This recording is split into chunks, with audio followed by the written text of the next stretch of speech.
How to save passwords on iPhone. Hello everyone, I am Bishaka and welcome to our channel.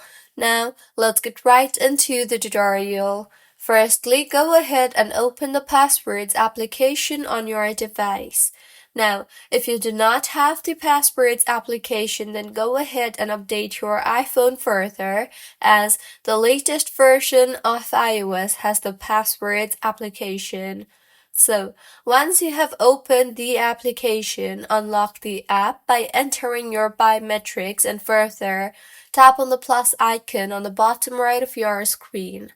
You will then be required to enter the website, app, or level for your password that you want to save and further enter the username and the password. Finally, tap on the Save button on the top right of your screen, and with this, your password will be saved on your iPhone.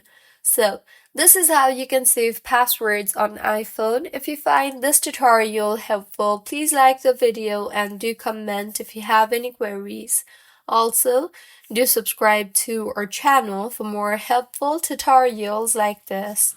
See you on the next one.